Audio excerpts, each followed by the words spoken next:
live via Skype and brought to you via YouTube. It's the hashtag Wrestling Podcast. I'm your host, Turnbuckle Jim, and with me, the yes to my no. Fast count Brian?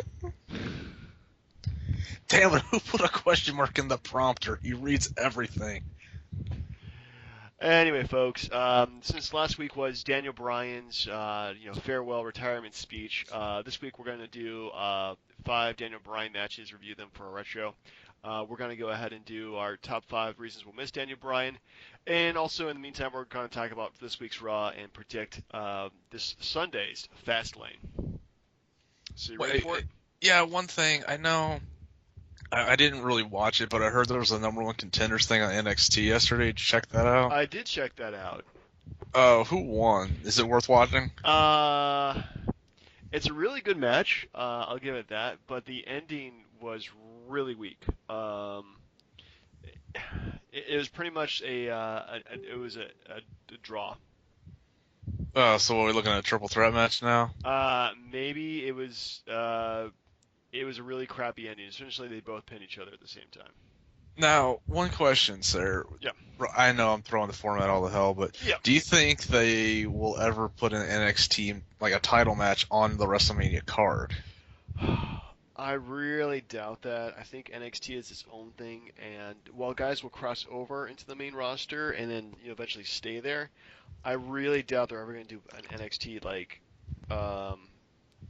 NXT just NXT like title match on the main card. I think that NXT will do its own things in terms of its having its own shows, and the main roster will do its own shows too. I mean, again, guys can cross over, but they're not going to put an NXT belt on a main roster pay-per-view, as far as I know. I mean, they did do the special last year with Finn Balor beating Kevin Owens in Japan, but that felt like more like a really this is a one-shot to do the match kind of thing. They're not actually going to go ahead and do do a big pay-per-view. They'll maybe do specials, but that's about it.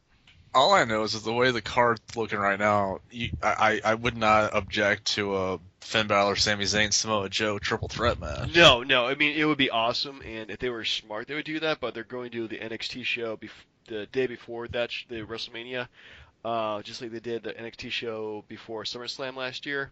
Wait, no, the Hall of Fame's the night before Mania. Are they? Well, crap. When is the next NXT? I'm pretty sure it is that weekend. I mean, they could be doing both the same night. Now you got me all thrown apart here. Well, let's go. The only reason we're talking about this is because, let's be honest, Monday Night Raw sucked ass. It was a terrible, terrible Raw. There was really, I mean, the Intercontinental Championship match was okay. But everything was just so boring. The way it ending was kind of stupid with the Big Show, Kane, and Ryback, and the Wyatt's gonna feud, and it didn't. Honestly, like I didn't feel like there was gonna be a pay-per-view this weekend. Is what it feels like. So, why was Braun Strowman and Big Show the main event? Just so they can throw people together. Yeah, but isn't this like Braun Strowman's first singles match? Yeah. And why not against one of the biggest veterans they have? Do you think they were doing that to try to like see what he could do as far as like rushing him into an Undertaker match? I really didn't think so. I mean, I really doubt that Strowman and Undertaker are going to be wrestling because Strowman has got such a limited moveset. It's ridiculous. Even more so than Johnny Gonzalez, King Kong Bundy, or Sid Vicious, or yeah. I mean, I would hate to do another Taker versus another big guy kind of match too. And by the way, NXT Takeover is that weekend, but it's that Friday. Oh, okay. Well, I was about to say they're not going to interrupt Sting's Hall of Fame thing. Sting and whoever else would go in with them. Maybe like Steiner Brothers. I think the Freebirds or something. Really? Is Doc Hendricks sober again? I think so. I don't think he's sexually harassing divas anymore. But that's a long story. Yeah, anyway. So let me ask you something here. Sure. So the purpose, in my opinion, the purpose of the title match for the Intercontinental title was to get the belt off Dean Ambrose just so it'll throw people off, because they'll be like, well, he's not the IC champ. Clearly, he could win the match on Sunday. When there's when, in my opinion, there's no way in hell that they're doing that. It's still Roman Reigns. Am I wrong, sir? You know, the betting man would say Roman Reigns is the hot card going into WrestleMania, but I just really feel that they might be calling an audible. Like, if you remember, I think we already discussed this, but the end of Royal Rumble, it was Dean Ambrose versus Triple H. Yes.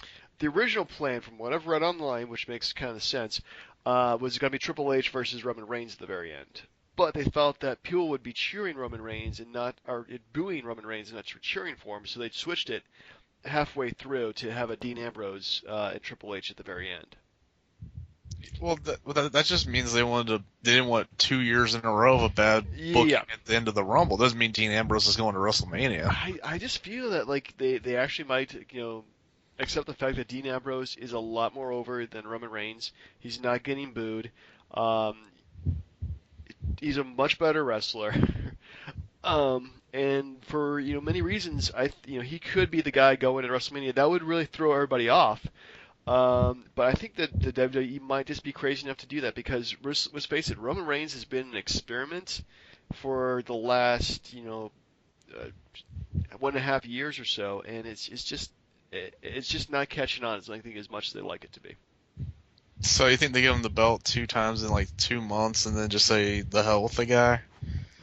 I just don't feel that having him wrestle a main event WrestleMania again. I just don't feel like it's the best decision for them. Alright, well, I guess we'll finish this in the Fastlane predictions. I I'm guess you sure. will. So overall letter grade for Raw. D, cause what the hell was Summer Rae doing beating Paige? True. In that case, Paige lost D minus. Yeah, and then okay, so wait, the Dudleys were fighting Ambrose and Reigns or something. Is this like the heel Dudleys now? Yeah, they turned heel last week. Okay. Do you like the heel Dudleys? I as much as I do like the classic Dudleys as being that veteran tag team and coming in because they're kind of a nostalgia act. The heel Dudleys are what got them over. Those guys were bad guys for quite a while, and that's pretty much their natural role. So I think it's so much better seeing them. Besides, what other I guess there's a few other tag teams, but there's not really any other heel tag teams out there, New Day. Well, New Day, the Social Outcasts, maybe the oh god, what are those guys called? They were in NXT for a while. They're really good, and then they got really crappy. Ascension, yes. But besides that, what other heel tag teams do they have?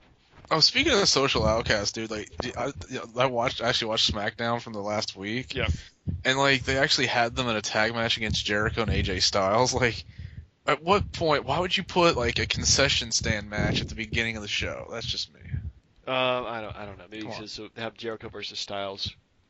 In the main event, yes. In the main event of the show. Anyway. Oh, wait. I'm sorry. What about AJ Styles and The Miz? I heard that was good. The Miz has always been a B wrestler. He's a B+ player. He's literally a B+ player. He's just as good. It was a decent match. Chris Jericho's commentary was good. I'll give it that. He's really good at putting AJ Styles over and still creating animosity with Styles, saying he respects him but doesn't really like him. And he's been in the WWE for, oh my goodness, it's been 17 years will be come this summer. So he's definitely the wily veteran. Yeah. Yeah. I'm just going to put this into perspective. Jericho is 45 right now, which is crazy. Yeah. And we were like, how is he doing so well at 45? It's a testament to who he is because you remember when Hogan was champ, when he was 45, he lost to Goldberg. Mm-hmm. Then he looked like crap. Yeah, Hogan's, oh man, ever since 91, Hogan has really lost a lot of steam. He was still wrestling. He had a certain pace to him, but man, he just didn't look like he was taking his vitamins at that point. Brother. All right, so what are we doing next? Fastlane? Fastlane prediction. So let's just go through. So far we had 6 matches. Probably going to be 7 with AJ Styles versus Chris Jericho. We'll start with that then, because that's not part of the Wikipedia card yet. So AJ Styles versus Chris Jericho. Who you got? AJ. Yeah, that's pretty obvious. I think AJ Styles going to win that one. So next up, the Wyatt family versus Ryback, Big Show, and Kane. Wyatt's. I think that's also an easy call too. There's no way, like, if anything, right, the Bray Wyatt needs a win so he can go into WrestleMania and lose to Brock Lesnar. So. Yeah, something like that.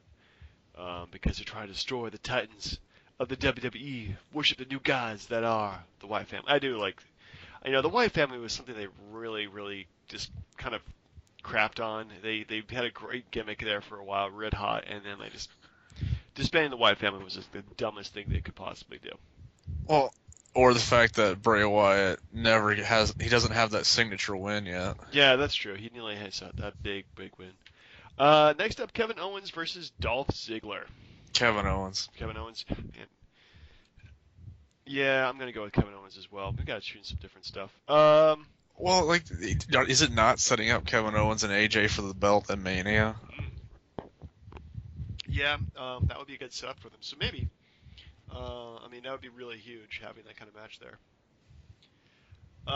Anyway, so the pre-show match will be Callisto versus Alberto Del Rio in the 2 out of 3 falls match for the WWE United States Championship. I'm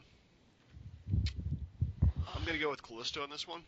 Wait a minute, why is that on the pre-show instead of that crappy 6-man tag? I have no idea. Like, good God. Like the Divas title match should be on the pre-show.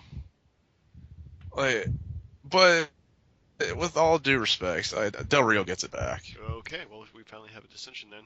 Well, I mean, Sin Cara's back, so I'm banking on the fact that Callisto was like a one-shot Johnny. Yeah, I'm hoping so, but I'm just still picking him.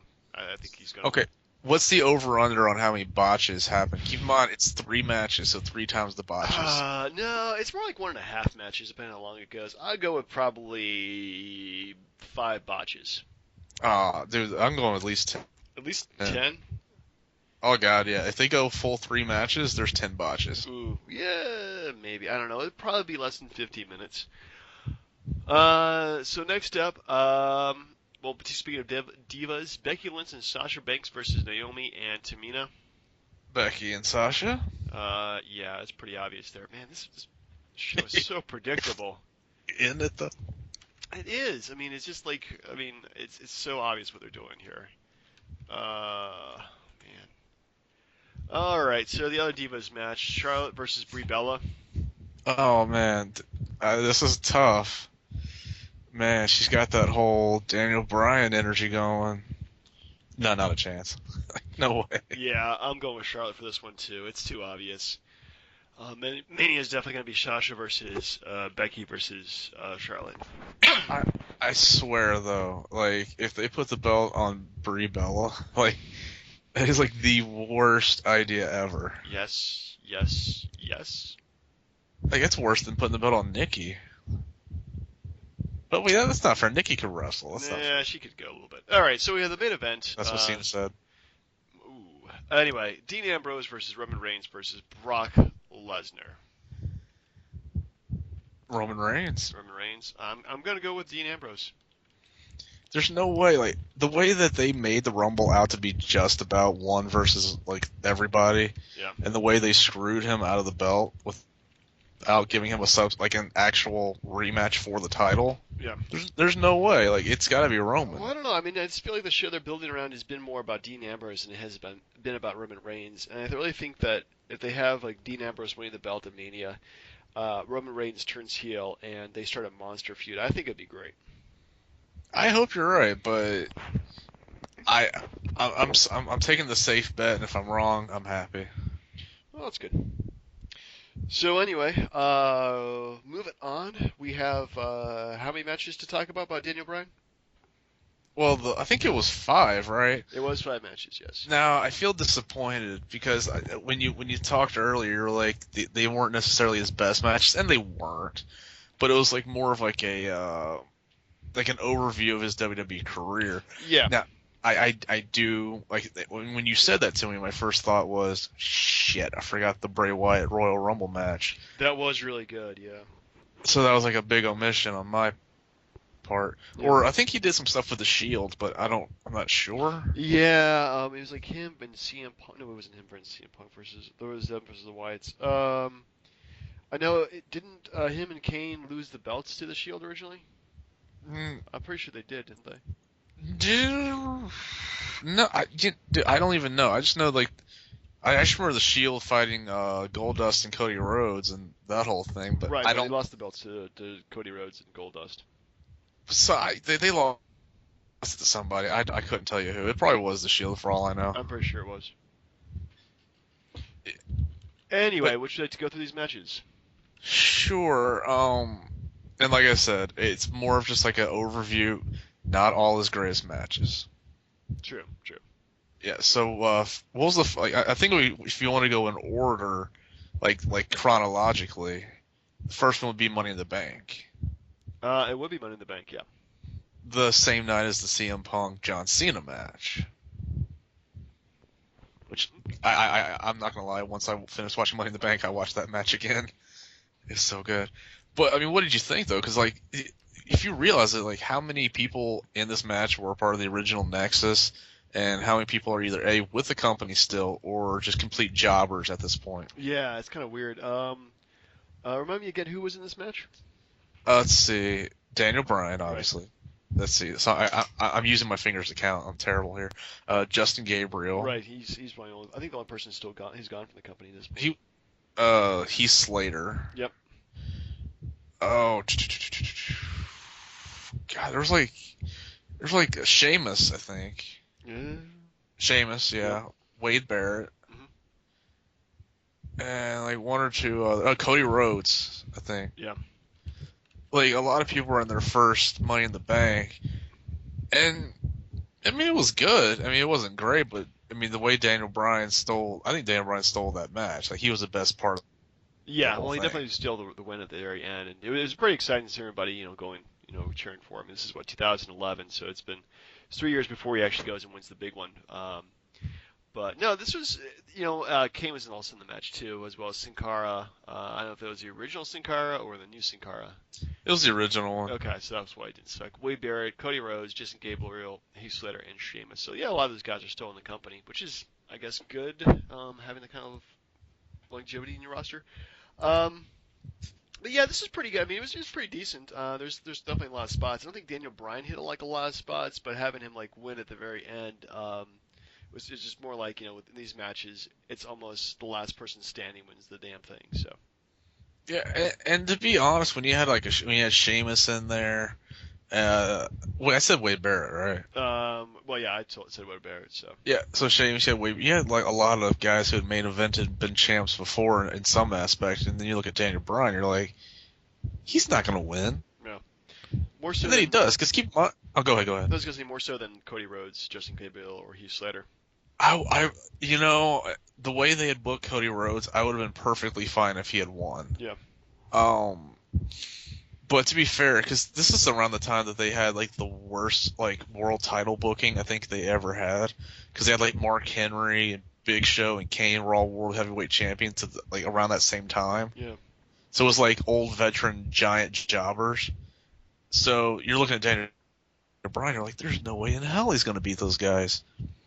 And then we go forward a little bit, and he does. He actually cashes in on Big Show and wins the title. But yeah, so I mean, overall, what did you think? Like, was this like a good one to pick? Because it was like it sort of was like escalation into like a main event scene. as in terms of like a picture of his career, I think this was a good snapshot of it. It was probably not like he was probably not the best featured in this match. He didn't do a ton of crazy spots. But yeah, it was a good, like, if we watched the ascension of Daniel Bryan, this is a good match to watch. All right, and then I think I got my pay-per-views mixed up when I told you about the CM Punk match. Well, the one I watched was a triple threat: CM Punk versus Daniel Bryan versus. It was either Kane or John Cena, right? No, it wasn't either one. It was crap. I'm trying to remember. Let's go back to your previous conversations here on Facebook that you've sent me. Let's see. How far back am I gonna go? How low can you go? Yeah. Which one did I watch here? When did you send me this? Back in January here. That's not good. Yeah. But yeah. So the one that I meant to send you, it was I want to say Payback, and it was the Daniel Bryan versus CM Punk one-on-one match. Okay, yeah, this is a triple threat, and goodness, I'm trying to remember what match I watched. That's kind of sad. Like I remember, like it was a triple threat match, and I think it was for some reason I want to say Randy Orton, but I swear it was. I think it was Kane because they were all involved with that stupid AJ Lee storyline. I don't think it was Kane. Let me see here. What did I watch recently? Man, I'm trying to remember what match it was now. Yeah. Well, let's see. It wasn't Capital Punishment. That was No, I think it no. was in the middle of the year. It was like Money in the Bank 2012 or something like that. SummerSlam? No. Money in the Bank. Let's see here. 2012. No way out, Well, 2012. Yeah, that's what it was. no, that's okay. Dang it. So I was wrong because they competed at Money in the Bank one-on-one. And I did say no way Hmm. out. Damn it. Because that was a triple threat, but who was in it though? Oh, that's a damn good question. Hold on here. I'm looking. CM Punk, Daniel Bryan, and Kane. It was Kane. Okay. Booyah! Wow. I don't know. Yeah, it was a decent match. I mean, it was good seeing CM Punk before he leaves. But yeah, I mean, it was probably a good snapshot of him, kind of competing for the title at that point. Well, this did a lot for him because keep in mind they were doing the whole thing with Cena and John Laurinaitis at the time. Yeah. But this was the part of Punk's long-term title feud, like title run. But at the same time, if you remember, like he won Money in the Bank, but then he cashed in on Big Show, Right.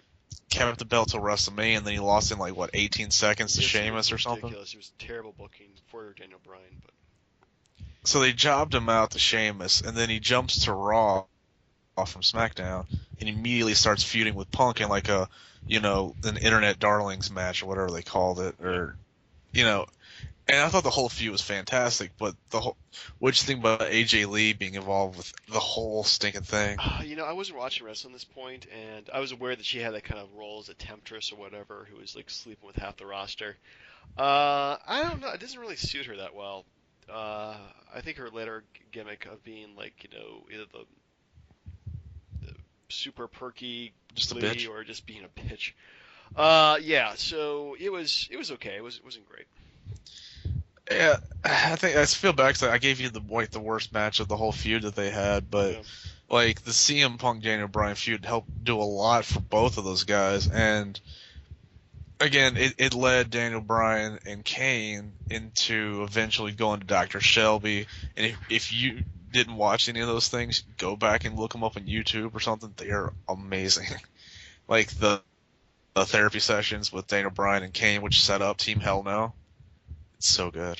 And speaking of Team Hell No, they defended the tag team belts against Big E and Ziggler at WrestleMania 29. What did you think of that one? Well, it actually kind of felt pretty short. Big E and Ziggler kind of feel like I think wasn't Big E like Ziggler's bodyguard at the time? Was Yeah, his gimmick? and it was his first ever match too. Wow. Yeah, I mean for what it was decent. It felt like kind of rushed because it probably was like a bunch of matches on the card. But it was Kane and Daniel Bryan did have good chemistry together as the tag team that couldn't get along.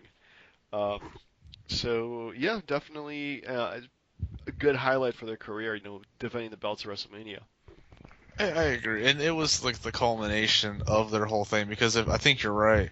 I think like the next night, I think they did lose the belts to the Shield or something, or I think next like pay-per-view they lost the belts yeah, to the Shield. yeah, Because something that's along like those like lines. right when I started watching was like right after WrestleMania 20. 9? The yeah, you didn't miss much. That was a bad pay-per-view, but Yeah, I watched that match and I saw the Rock versus Cena match, which was kind of crappy. yeah, it was terrible. Rock got hurt in that match, but Yeah. yeah, that's what they get for making a second one. Yep. No, but, I mean, again, maybe not the best match, but as you saw his progression, like he got to the main event, he was a world champ, and then they pushed him with Kane, but they got so over as a tag team that when Daniel Bryan split, it went over like gangbusters. I mean, I was a big fan of the whole deal, but it seemed like, and keep in mind, this was around the time I think Total Divas like had started, so they kind of already had that whole thing out of the bag with Cena being with the one belt and Daniel Bryan having the other one, Right. which set up. Okay, I don't think I picked this match, or did I? Did you watch the Cena SummerSlam match that they had? No, I did not. Pretty much because the match kind of depresses me what happens right afterwards with losing to Randy Orton for the losing the belt because to Randy Orton because of Triple H. So yeah, definitely not. I mean, yeah, it was a good match though. It was really good. Do you still have the list up? Because I know I remember put 5 things up there. I just forgot. You did. The last two were Triple H versus Daniel Bryan, and then Daniel Bryan versus Orton versus Batista. Oh, that's right. Okay, yeah. So All right, WrestleMania so 30. yeah, so I mean the Cena match where he pins Cena clean, by Yeah. the way, sets up the whole thing where again he gets buried, fights the Authority for months on months, and I've seen a lot of people like hate on this, but I think it really can't be overstated, I guess, just how big the Yes Movement was. What did you think of the Yes Movement? The first wrestling T-shirt I bought in goodness, must have been almost 20 years. Well, it's probably less than that, maybe 10 years. It was a Daniel Bryan shirt. I totally bought into the Yes Movement. I it had tons of energy with it. I mean, he's probably the I mean, disagree with this, but I think he's probably the biggest superstar in terms of being over since like Stone Cold Steve Austin or The Rock. I mean, just in terms of the energy he had and people chanting the yes or no. I mean, you could argue maybe John Cena or CM Punk. I was thinking CM Punk, but even after like his pipe bomb stuff was big, but it wasn't Yes Movement No, big. Yes Movement was really in a perfect world if he didn't get hurt, Daniel Bryan would have been the it was the perfect PG face of the company. Yeah, I still feel like if he had stayed healthy, he would have just been jobbed out to Lesnar at SummerSlam like Cena Yeah, was. that might have been it. But the thing is, like, I don't know if it's happened like on purpose or if they just made a call that have him like win the belt at WrestleMania. But I mean, he was so over that the fans essentially like sabotaged everything that the WWE was going to do for WrestleMania, and to the point where they actually they had to put him in the main event and had to have him win. Well, you mean the fact that they booed when he fought the Wyatts because they wanted him in the Rumble match, Right. and then they booed Batista, and then Oh my they goodness. booed the living bejesus out of Rey Mysterio, Yeah. who came out at number 30 because Yeah. it wasn't Daniel Bryan. And then WrestleMania. But the best thing I ever remember was that episode of Raw where like people just rushed the ring and just held it hostage. Yep. Occupy Raw. Yeah. Yeah, definitely. I mean, obviously that was fabricated, but still, it was still a very cool moment, and it felt like he would have been a great face for the company, and he's really probably one of the best speakers they have, best talkers, and he's a very emotional guy, um, but he's also has a lot of fun too. So I've got to be missing that. And the Yes moment was just so much fun. I mean, I think the between the Shield and Daniel Bryan, that's the reason I started watching wrestling again because that made wrestling seem fun. So then we go to his match with Triple Yep. H, where the winner goes to the main event. All the cards on the table. Yeah, that was probably of all the matches, it was obviously the best one, and it featured him so well. And Triple H is such a great opponent for Daniel Bryan. Um, just this, I mean, essentially the psychology in the match was absolutely brilliant. By having Triple H take him out on the announcer's table, and obviously there's size differences, but Daniel Bryan being able to counter and using high flying maneuvers, and Uh, it was, honestly, that match like is the reason why I'm a professional wrestling fan because you feel like every single emotion watching that match.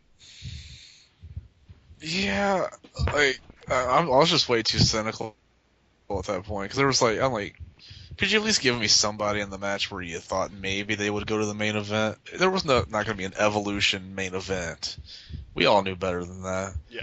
But with that being said, I liked like how they spotlighted Daniel Bryan with the whole and Stephanie with her whole heel stuff too. I just I didn't like the chemistry they had together. Like, and it wasn't just like how Michael Cole had said like on paper it didn't seem like it was a mismatch.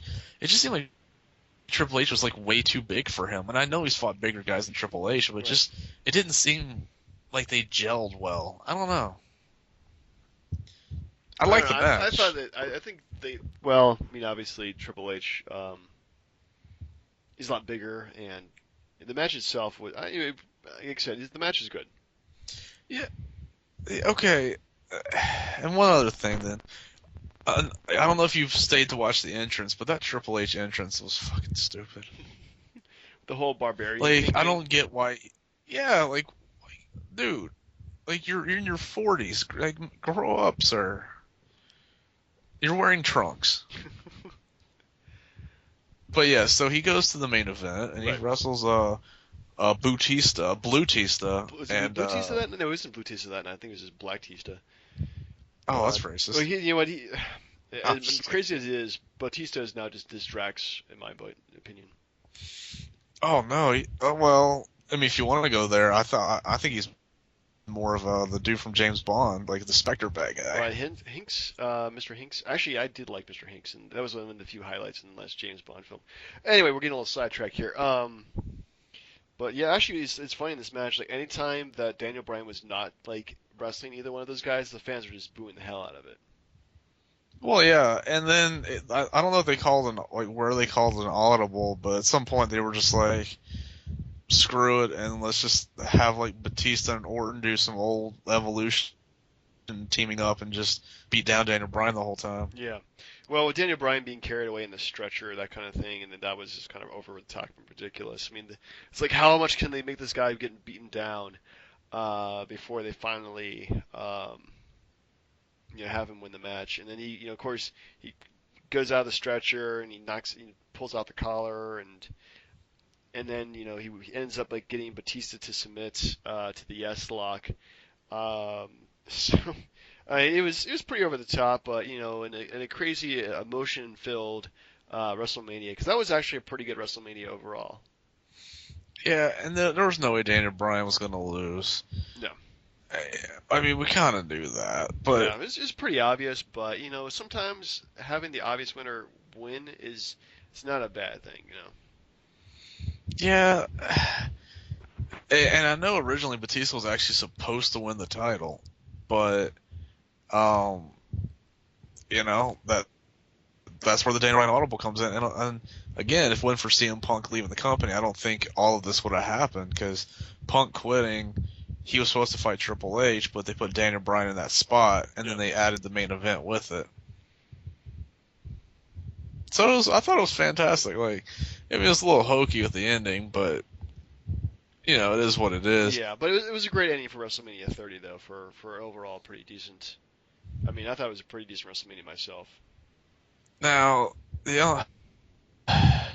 again, I mean, like these weren't the best matches he ever had. Like I said, this match with Bray Wyatt at Royal Rumble was Yeah, that fantastic. was great. Um, he had some other stuff like another one I want to use was the another year's Royal Rumble where he fought Mark Henry and Big Show in a cage match, Hmm. which is like how the hell is he supposed to survive this? But it's actually really good. But this leads into the top five, does it not, sir? It does. Top five reasons we're going to be missing Daniel Bryan. Do you want to What start what or do you what want me would to be start? your? Well, Um, I figured you got more than I do, so I'll just do 4 and 2 then. yeah. My number five. Trying to find a weak one here. I'm just going to be missing his.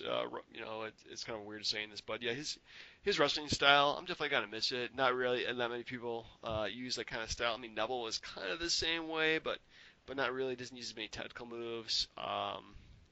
definitely gonna be missing that. Like, I mean, we haven't been seeing that in about a year or so at this point. But just the fact we'll see it again, never again, is pretty sad if you ask me. Agreed.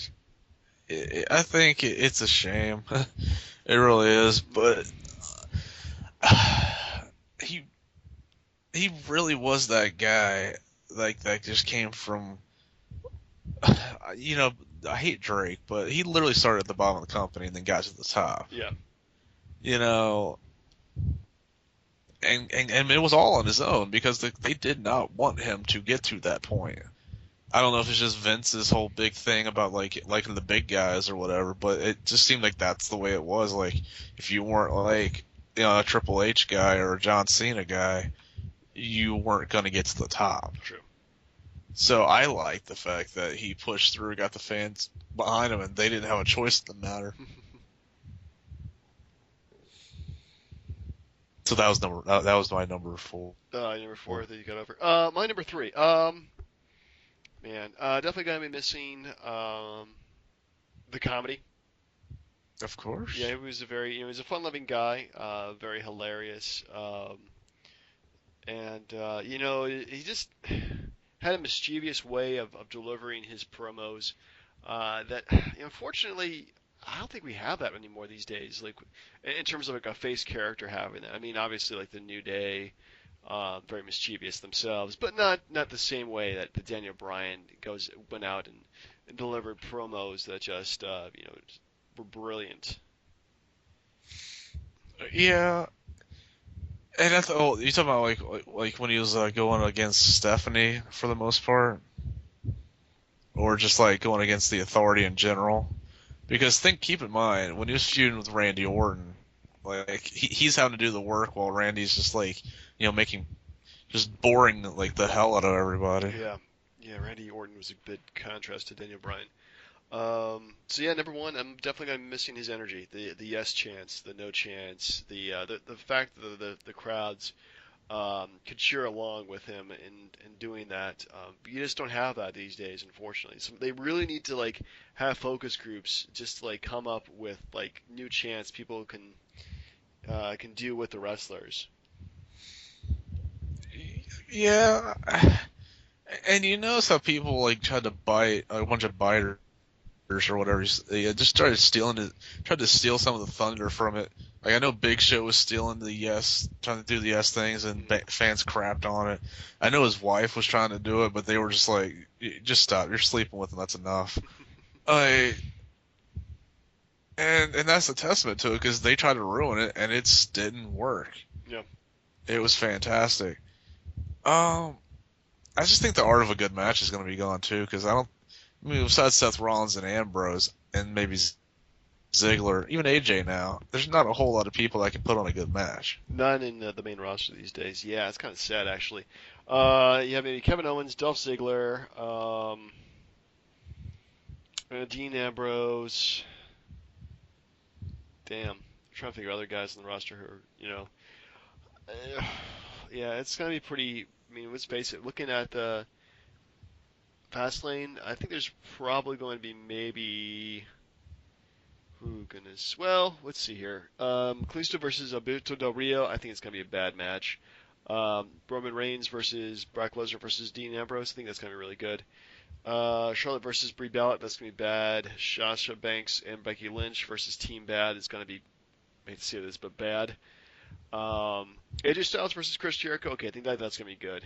Ryback, Big Show, and Kane versus the Wyatt Family is gonna suck. So I don't know, maybe 50-50. So there you go. So well, maybe hopefully AJ Styles. He will be missed. Will be able to kind of carry the torch of being that guy that we will be putting over. Or not. We'll see how it goes. He's only been there for less than a month, and already I mean, his debut was pretty awesome. You got to give him that.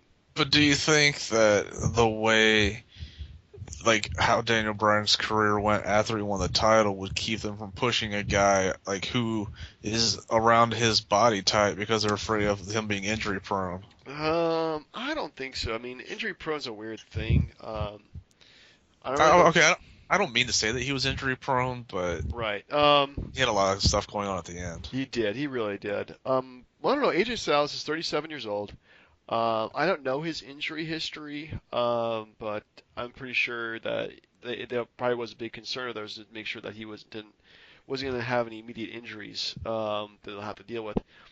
So I don't know. We'll see how he gets over. I think definitely, wrestling wise, he's definitely over. We'll see how he does on the microphone. He's been more of a silent kind of guy. Um, we'll have to see. This feud with Chris Jericho is just the beginning of his WWE career, which I think is going to be at least like 3 or 4 years if I know the contract, if I've read the news right of his contract. Um, so we'll have to see. I don't think he's going to be the next Daniel Bryan because Daniel Bryan would be the only Daniel Bryan, but I think he may come close. All right, sir. So next week. Next week, we review Fastlane. All right. Fair enough. I thought about a retro. I was like, well, no, never mind. Nope, no, not this weekend. I got way too much stuff to do this weekend to do a retro pay-per-view anyway. Believe me, so do I. I hate homework. Poor you. Well, I'm going to be shooting a rifle and probably hanging and playing Star Wars role-playing game. Oh my goodness, I'm not in my 30s. But yeah, we should do a top 5. We'll come up with that maybe in the next couple of days or so. Of course. Maybe we might do the best top 5 Daniel Bryan matches of all time. I don't know if we can.